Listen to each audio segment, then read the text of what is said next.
আসসালামু আলাইকুম, সবাই কেমন আছেন? আশা করি ভালো আছেন। আজ আমি আপনাদের সাথে শেয়ার করব এঁচোড়ের চপ। ভিডিওটা স্কিপ না করে সম্পূর্ণ দেখতে থাকুন। এখানে নিয়ে নিয়েছি এক ফালি এঁচোড়।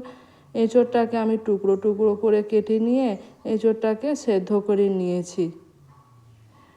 আর নিয়েছি আলুটাকেও সেদ্ধ করে নিয়েছি। তারপরে এখানে নিয়ে নিয়েছি পেঁয়াজ কুচি, ধনেপাতা কুচি, লঙ্কা কুচি আর সেদ্ধ করা আলুটাকে হাতে করে একটু চটকে নিয়েছি। তো প্রথমে আমরা পুরটা রেডি করে নিই।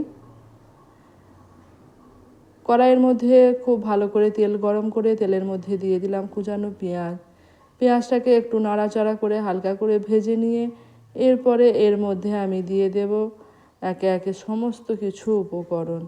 ভিডিওটা স্কিপ না করে সম্পূর্ণ দেখুন, আশা করি ভালো লাগবে। দিয়ে দিলাম পেঁয়াজের মধ্যে গোটা জিরে, তারপরে একে একে সমস্ত গুঁড়ো মশলা অ্যাড করে দিচ্ছি।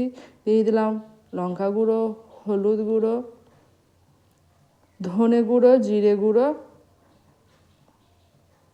তারপরে সমস্ত মশলাকে খুব ভালো করে একটু পেঁয়াজের সাথে কষে নিলাম। এরপরে এর মধ্যে দিয়ে দিলাম খানিকটা পরিমাণ ভাজা মশলা।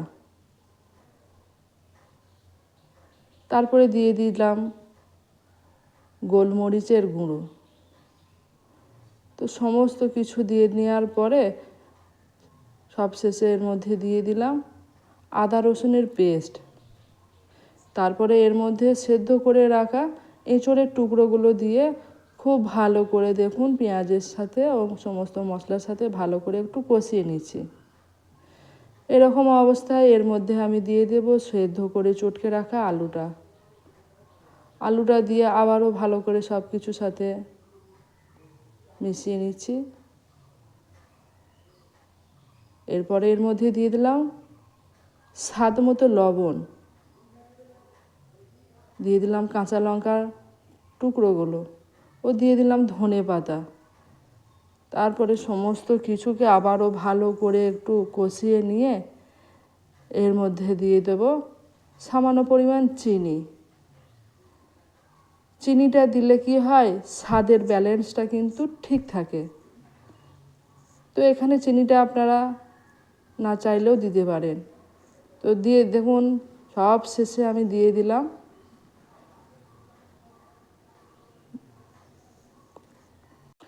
গরম মশলা পাউডার। তো এখানে সমস্ত কিছু দিয়ে নেওয়ার পরে তো দেখুন এবার খুন্তির সাহায্যে আমি এঁচোড়টাকে একটু চেপে চেপে একটু ফাটিয়ে নিচ্ছি। তো এখানে পুরটা আমার রেডি হয়ে গেছে।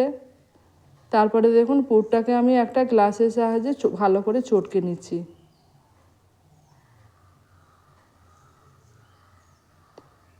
তো সমস্ত পুরটাই আমার এখানে দেখুন রেডি হয়ে গেছে, খুব ভালো করে চটকে নিয়েছি। তো আসুন একটা বেসনের ব্যাটার আগে রেডি করে নিই। তো একটা পাত্রের মধ্যে আমি নিয়ে নিলাম এক বাটি বেসনের মধ্যে দিয়ে দিলাম পরিমাণ মতো লবণ ও পানি দিয়ে একটা ব্যাটার রেডি করে নেব। শুকনো অবস্থাতে নুনটাকে বেসনের সাথে খুব ভালোভাবে মিশিয়ে নিলাম। তারপরে পানি দিয়ে খুব ভালো করে ব্যাটারটাকে মাখিয়ে নিচ্ছি।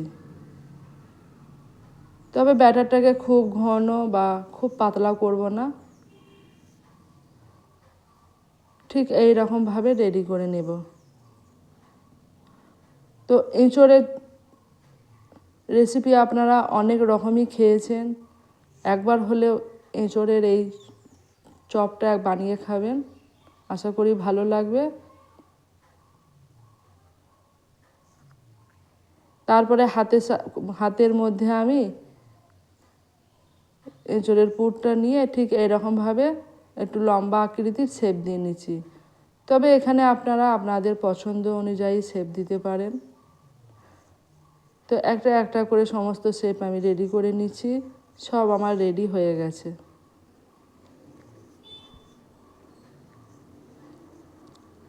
এখানে আমি নিয়ে নিয়েছি ব্রেড ক্রাম্বস।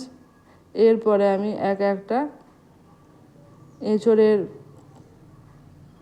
চপের পুরটাকে এই ব্রেড ক্রাম্বসের মধ্যে কোট করে নেব।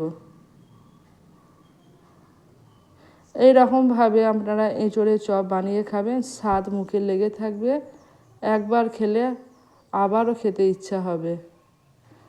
এবং যারা এঁচোড় খেতে চান না তারাও দেখবেন এটাকে খেলে তারা বারবার এঁচোড়ের এই রেসিপিটা খেতে চাইবেন এবং জানতে চাইবে কীরকমভাবে করেছেন, কীরকমভাবে বানিয়েছেন।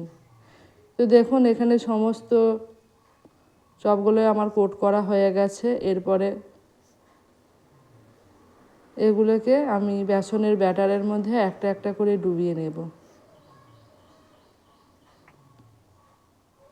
তো বেসনের ব্যাটারের মধ্যে একটা একটা করে ডুবিয়ে নিচ্ছি। তবে এখানে চাইলে আপনারা আবার একবার কোট করতে পারেন, কিন্তু আমি একটা কোটই করেছি। ডবল কোটও করলে কিন্তু ভালো লাগে। এদিকে তেল গরম করে নিয়ে তেলের মধ্যে আমি এক একটা করে চপ ছেঁকে নেব। তেলটাকে খুব ভালো করে গরম করে নিয়ে দেখুন এবারে চপগুলোকে আমি এপিট ওপিট করে একটু লালচে করে ভেজে নেব। আজকের এই ভিডিওটা কেমন লাগলো অবশ্যই জানাবেন। এরকম নিত্য নতুন ভিডিও পেতে আমার চ্যানেলটাকে সাবস্ক্রাইব করে অবশ্যই পাশে থাকবেন। ভিডিওটাকে বেশি বেশি করে শেয়ার করে দেবেন।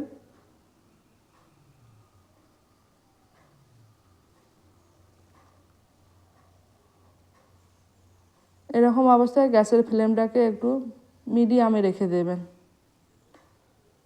তারপরে একটু সময় ধরে এটাকে একটু লালচে করে বাদামি করে ভেজে নিতে হবে।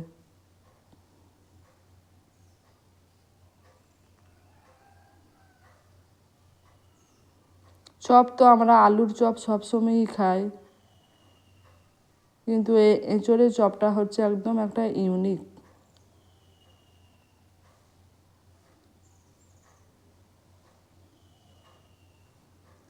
একই রকমভাবে সমস্ত চপগুলো আমি ভেজে নিয়েছি। তো আপনাদের দেখাই, খেতে কিন্তু খুব টেস্টি মুচমুচে হয়েছিল, খেয়ে সবাই প্রশংসা করেছে। তো দেখা হবে পরের কোনো একটা ভিডিও নিয়ে। সবাই ভালো থাকবেন, সুস্থ থাকবেন। আল্লাহ হাফেজ।